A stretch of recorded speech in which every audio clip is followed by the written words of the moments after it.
Amazina yawe kwitande? Shame ndakengurukiye. Ndakengurukiye Jamari wiga mu mwaka kangahe? Mwaka 2 maintenance. Mwaka 2 maintenance uriteguye mutwazi zo kubaza?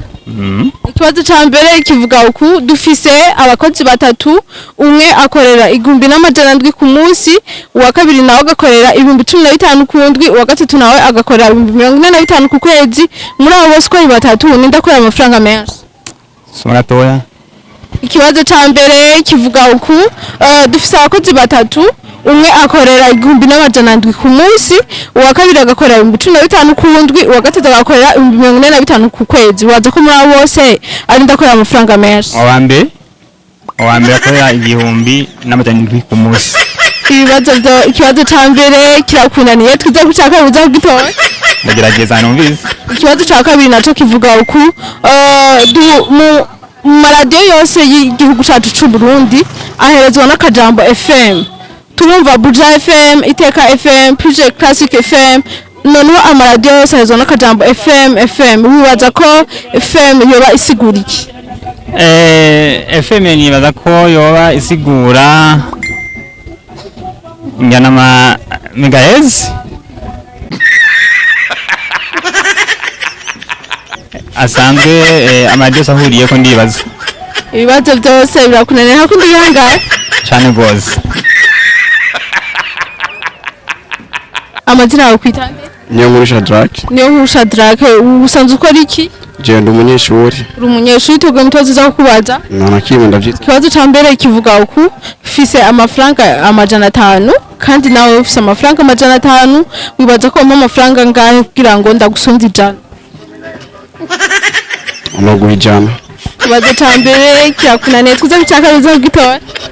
Ikibazo ca kabiri naco kivuga uku duhora twumva amaradiyo yose y'igihugu cacu c'u Burundi aherezwa n'akajambo FM haka Buja FM, Iteka FM, Pije Classic FM wibaza ko akajambo FM gasiguri?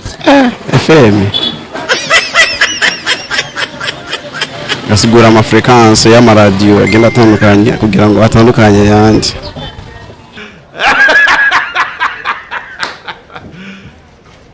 Nizina rya sociale ry'amaradiyo yo mu Burundi. Arahatse ugitora ntakundi bihangana. Nakimwe. Amazina yawe kwitande? Dushime Fisto usanzwe ukora iki Fisto? Sanzwe n'umunyeshuri.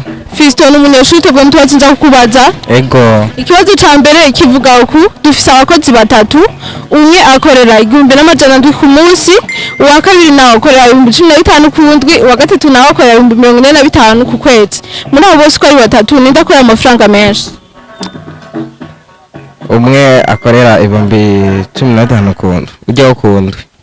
Ikibazo ca mbere aragitoye.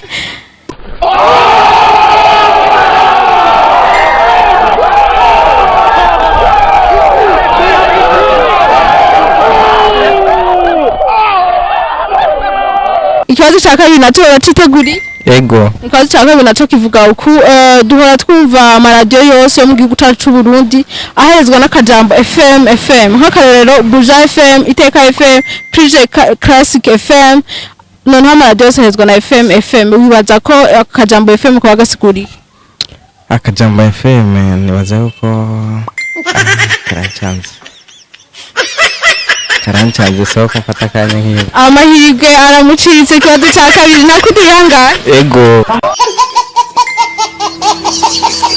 Bakunzi ba Roy TV mwakoze kudukurikira mwabonye ngene twizira giragenda ibibazo byari bibiri gusa. Ikibazo ca mbere cavuga uku dufise abakozi batatu umwe akorera 1700 ku munsi uwa kabiri akorera 15 ku ndwi uwa gatatu agakorera 45 ku kwezi muri abo bose twashitse babaza ninde muri abo bose ko ari batatu akorera amafaranga menshi ukora amafaranga menshi rero nukorera 15 ku ndwi kubera ko ku munsi acakorera 2150. Kwa tushaka binatu cavuga uku badusigurira akajambo FM cyo gasigura kuko turamaze kubona mu maradiyo menshi agiye atandukanye Buja FM, Iteka FM, PJ Classic FM, Ejaheza FM hagumaka akajambo FM. Quartie tubabaza rero dusigurire akajambo FM gasigurira bari kwishura kanani abantu bose harimo bagerageje bukebuke n'abagerageje cyane ko kwishura umushinya kuri bari kwishura yuko ari frequency modulation bakunzi ba Rai TV mwakoze kudukurikira atari subscribe madame mukurikirana ngano bya Rai TV amakuru mashasha yize au revoir.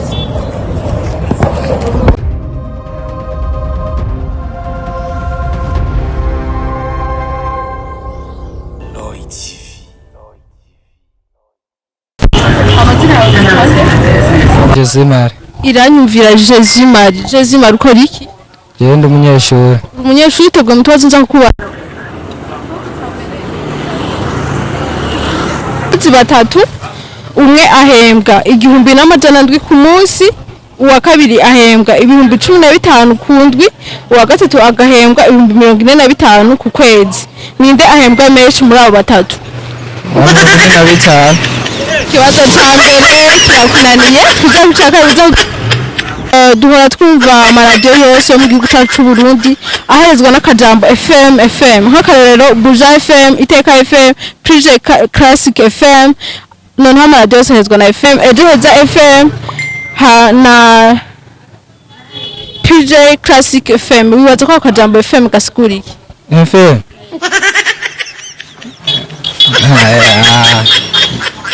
FM send. Ibibazo byose birakunaniye nta kundi bihanga. Sawa.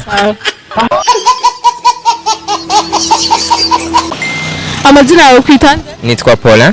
Paulin Jonyene. Ntwari Don Paulin. Ntwari Don Paulin. Wiga mu wakangahe Paulin? Niga mu wa kabiri. Mu kabiri gisati cahe? Informatique de maintenance. Informatique de maintenance. Nukuvuga kuba kumwe n'umwana yiga muri university icabwenge ibibazo byose uraza kubitora. Niteguye? Nditeguye. Ikibazo ca mbere kivuga uku dufise abakozi batatu, umwe ahembwa 1700 ku munsi, uwa kabiri agahembwa 1015 ku ndwi, uwa gatatu agahembwa 1045 ku kwezi. Muri abo bose ndahembwa amafaranga menshi. Washobora gusubiramo gatoya? Arasabye suye mu kibazo kivuga uku dufise abakozi batatu, umwe ahembwa 1700 ku munsi, uwa kabiri agahembwa 1015 ku ndwi, uwa gatatu nawe agahembwa 1045 ku kwezi. Muri abo bose ninde akorera amafaranga menshi? So je mvuga ko bose bayanganye. Ikibazo ca mbere kiramunaniye tuze gucaka biza kugitora. Okay, nta kibazo. Ikibazo ca kabiri naco kivuga uku duhora twumva amaradiyo yose yo ngaha mu Burundi mu kuyavuga bahereza n'akajambo FM. Kazamo Buja FM, Iteka FM, Prije Classic FM. Amajambo amaradiyo yose kumva herezwa na FM. Wibaza ko akajambo FM ko bagasiguriye?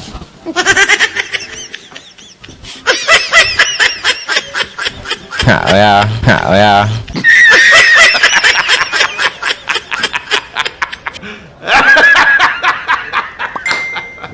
Ibibazo byose biramunaniye nta kundi bihangana amahirwe yagucitse. Merci. Amazina yawe kwitande? Shama ndakengurukiye. Ndayikengurukiye Jamarira wiga mu mwaka kangahe? Mu wa kabiri maintenance. Mu wa kabiri maintenance uriteguye mutwazo cyo kubaza? Ikibazo ca mbere kivuga uku dufise abakozi batatu, umwe akorera 1700 ku munsi, uwa kabiri nawe agakorera 1015 ku ndwi, uwa gatatu nawe agakorera 1045 ku kwezi. Muri abo bose ko batatu ninde akorera amafaranga menshi? Somatoya. Ikibazo ca mbere kivuga uku dufise abakozi batatu, umwe akorera 1700 ku munsi, uwa kabiri agakorera 1015 ku ndwi, uwa gatatu agakorera 1045 ku kwezi. Waza ko muri abo bose ari ndakorera amafaranga menshi? Owa mbere akorera 1700 ku munsi.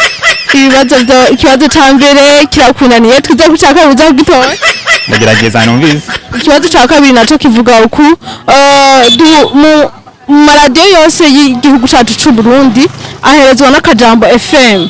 Turumva Buja FM, Iteka FM, Prije Classic FM, noneho amaradiyo yose aherezwa n'akajambo FM. Wibaza ko FM yoba isigura iki? FM nibaza ko yoba isigura njana megahertz. Asanzwe amaradiyo ahuriye ko ndibaza. Ibibazo byose birakunaniye nta kundi bihangara cyane gose. Amazina yawe kwitande? Niyo nkuru Shadrack. Niyo nkuru Shadrack. Usanzwe ukora iki? Je ndi umunyeshuri. Uri umunyeshuri twebwe mutozi za kukubaza. Nta kimwe ndavyita. Ikibazo ca mbere kivuga uku ufise amafaranga amajana 5 kandi nawe ufise amafaranga amajana 5 wibaza ko umpa amafaranga ngahe kugira ngo ndagusumva ijana. Unoguha ijana. Ikibazo ca mbere kirakunaniye tuze gucaka biza kugitora. Ikibazo ca kabiri naco kivuga uku duhora twumva amaradiyo yose y'igihugu cacu c'u Burundi aherezwa n'akajambo FM haka Buja FM, Iteka FM, Prije Classic FM, wibaza ko akajambo FM gasiguri. FM. Gasigura amafrequence y'amaradiyo agenda atandukanye kugira ngo atandukanye yandi.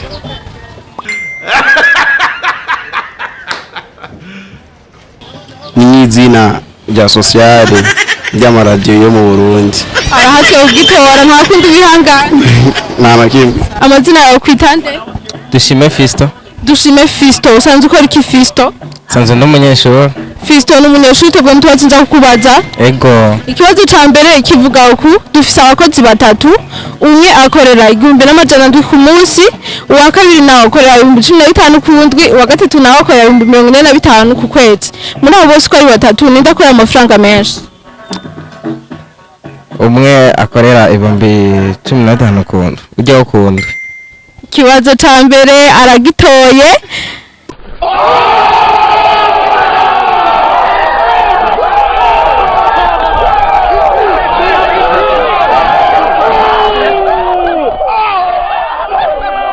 Ikibazo ca kabiri naco baraciteguri? Ego. Ikibazo ca kabiri naco kivuga uku duhora twumva amaradiyo yose yo mu gihugu cacu c'u Burundi aherezwa n'akajambo FM nk'akarorero Buja FM, Iteka FM, Prije Classic FM, noneho amaradiyo yose aherezwa na FM wibaza ko akajambo FM ko gasiguri?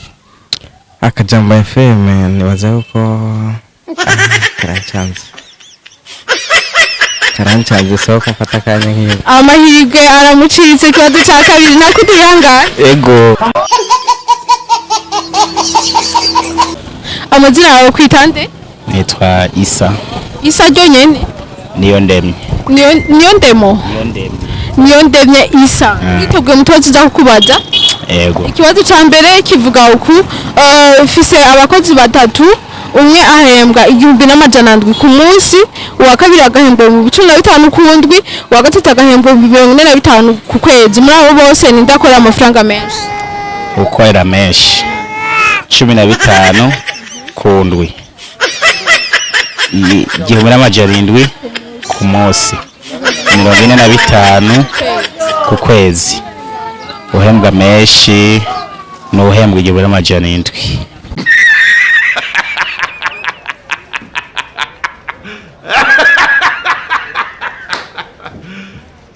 Ikibazo ca mbere kirakunaniye twize gucaka bizo kugitora. Ndakeka. Ikibazo ca kabiri naco kuvuga uku duhora twumva amaradiyo yose mu Burundi ahezwa n'akajambo FM nk'aka Buja FM, Iteka FM, Ejoheza FM, Prije Classic FM, wibaza ko akajambo FM gasiguri? FM nibaza ko ari frequence iranga umuhora uracanye uranga satellite ariko barakoresha. Ikibazo ca kabiri urahatswe kugitora iyumvire neza usome wiyumvire utekanye. FM isigura iki? FM je nibaza yuko ari frequence y'umurongo nkuko igira nka dufate kofe isigura frequence yo M nayo isigura M. Nagufashije M nibaza yuko ari iyo nayo. Ikibazo ca kabiri naho namufashije kirakunera kundi bihangane. Ariko uraza kusobanurira. Sawa. Amazina yawe kwitande? Ininahazo Ornera. Ukora iki Ornera? Nana kimwe ndo munyeshuri. Umunyeshuri twebwe mutozi za kukubaza? Yego. Ikibazo ca mbere kivuga uku dufise abakozi batatu, umwe ahembwa 1700 ku munsi, uwa kabiri nawe agahembwa 15 ku ndwi, uwa gatatu agahembwa 45 ku kwezi. Muri abo bose ndakora amafaranga menshi. subiramwo twumva. Bakunzi ba Roy TV mwakoze kudukurikira mwabonye ingene ishuri twize giragenda ibibazo byari bibiri gusa. Ikibazo cya mbere cyavuga uku ufise abakozi batatu umwe akorera 1,700 ku munsi uwa kabiri akorera 15 ku ndwi uwa gatatu agakorera 45,000 ku kwezi. Muri abo bose twaje tubabaza ninde muri abo bose kwari batatu akorera amafaranga menshi. Ukorera amafaranga menshi rero ni ukorera 15 ku ndwi kubera ko ku munsi acakorera 2,150. Ikibazo cya kabiri natwo cyavuga uku badusigurira akajambo FM co gasigura kuko turamaze kubona mu maradiyo menshi agiye atandukanye Buja FM, Iteka FM, PJ Classic FM, Ejoheza FM, hagumaka ku kajambo FM. Twaje tubabaza rero dusigurire akajambo FM gasigurira bari kwishura kanani abantu bose harimo abagerageza keke n'abagerageza cyane ko atacyo kwishura kumushyira kuri bari kwishura yuko ari frequency modulation. Bakunze Roy TV mwakoze kudukurikira atega subscribe madame kukanugana bya Roy TV amakuru mashasha yize au revoir.